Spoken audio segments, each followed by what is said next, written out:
Every man dreams of being able to fight, or at least being the strongest person around. And if you don't pursue that, then you're basically failing at one of the core principles of being a man. Deep down as a kid, we all knew that we wanted to be the strongest. Baki Hanma even says, if one is born a male, at least some point they will dream of being the strongest. Now, this is obviously true. I know this as a man, that as a kid, I dreamt of being the strongest, being able to fight and win with ease, because obviously that would be awesome. And everyone knows this. Everyone knows that fighting, being able to fight and being strong is not only cool, but necessary in some places, especially with disagreements. If you're in a disagreement with someone else, knowing that they can't do anything to you, they can't physically hurt you, you're not going to respect them, let alone agree with them. Because if I'm saying that 2 plus 2 is 5, and you're saying 2 plus 2 is 4, and I knock you out, then 2 plus 2 is 5, because that's the truth that I'm giving.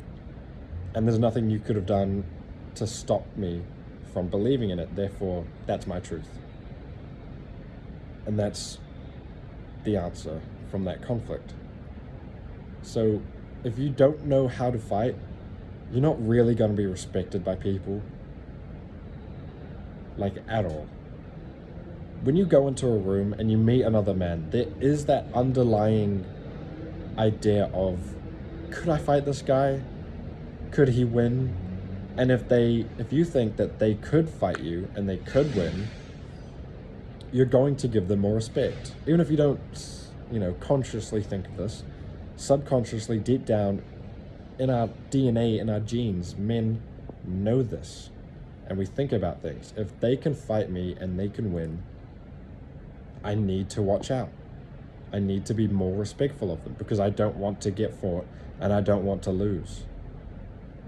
Whereas if you know that you can fight and you can win and you can beat someone, you're going to give them less respect, and they'll have to give you more. So, being able to fight is going to give you more respect. Being the strongest in the room is going to give you more respect. But how can you become stronger, or how can you learn to fight quickly and easily? Because it's not that hard for either of those things. I'm going to break it down for you. The first thing, fighting. Pretty much everyone can do this. Just throw a few punches. If you're concerned about your form, film yourself, throw a few punches, look at how good they are, look at how bad they are, look at your foot placement, look at where your hands end up, look at the rotation of your chest and legs and hips. If there's a gym nearby, see if they've got a punching bag. If you really want, you can get punching gloves. However, in a real fight, you're not going to be putting on gloves, let's be honest. If it's an organized fight, maybe you'll put gloves on, but if it's one-on-one, walking out of a store, and another guy wants to fight you, you're not going to be putting on your gloves to fight the guy. It's just going to be a punch. So you're going to have to strengthen your fist, your knuckles eventually, which is why punching a bag is a great start. Because it's soft, you can actually punch it with force. It'll give you some micro breaks, I guess, in your knuckles, which will then heal and calcify and become stronger, so you can punch harder surfaces. That's how people train to break wooden blocks. And that's another thing that I think every man sees and thinks that would be awesome to do. If I could punch a hole in a wall, or punch straight through a block, or even like karate chop through those cinder blocks and stuff and bricks, that would be awesome. And you'd get a lot of respect for that, because imagine if that was like their bones. They know from watching you being able to fight that they can cause some serious damage. So again, more respect to you. And it just looks cool. But then how do you get stronger? Seriously, super simple. The first thing that you can do is calisthenics, which is just body weight exercises. If you think calisthenics is stupid, it's not. Seriously, so useful. Being able to have such control over your body weight, and how it moves can be really necessary in a lot of situations. Most people think of calisthenics as just doing push-ups, pull-ups, sit-ups, but it's way more than that. There's things like planks, not the typical plank. We've got your arms out and you're resting, but it's called a planche, when you're like holding yourselves by only two hands on the ground, no legs, no anything else. Also doing like handstand push-ups. That is going to give you heaps of respect because it's hard. Other people can't do it. You're going to be way stronger. You're going to have way more control over your body. You're going to look better because you're going to be way more fit and way more active. Push-ups, incline, decline, the standing push-ups, the handstanding push-ups, pull-ups, weighted pull-ups, muscle-ups, so many things that you can do. Or another simple thing is to just do weight training.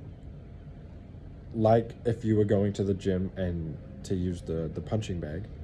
If you go to the gym, pick up some weights, do some weights, walk on the treadmill, ride the bike for a little bit, do the rowing machine, lose some weight, gain some muscle. One thing you want to try and stay away from with weight training though is getting too big, because once you start to get too big, you lose that speed, that agility. If you look at the UFC, the heavyweights, 100 kgs roughly, around that sort of area, the heavyweights, their punches, obviously they're quick because they're like the best of the best, but they're still nowhere near as quick as people who fight in the featherweight or the bantamweight division. They're around 60 kgs, so they are incredibly light, but they are so quick. And that speed is what you want to go for. Because if you can simply just out-punch someone, if you're out-speeding someone to a punch, then obviously they're going to get knocked out first. But there's a caveat to that, which is if you can't actually hit them for any damage, if you don't have any strength to actually hurt them when you punch them, then, you know, you're also going to lose. So learning how to be stronger, learning how to fight, learn how to throw a punch, gain some muscle in your shoulders, biceps, legs, do some kicks, learn how to actually do an uppercut, because that looks cool, right? And again, if you don't do this, you're just not going to get respected as much as you could. And it also just looks cool. So give it a try, do it. And if you have stuck around this long, DM me or comment the word fight. And I will send you an app, a link to an app. It is it's powered by AI, artificial intelligence, and it films your punches, analyzes your bone structure, how much like force you put out with your punch, and it gives you AI generated lessons so that you can learn how to actually fight. If you stuck around to the end of this video, you've got such a good attention span. You've got actual determination to learn and improve. And now you're going to be able to fight. Everyone else that has, left by this point, they won't really know how to fight, or they won't be as well equipped as you are now. Comment the word fight or DM me the word fight, and I'll send you a link to the app so that you can get training and you can actually Demand the respect that you deserve. Peace out.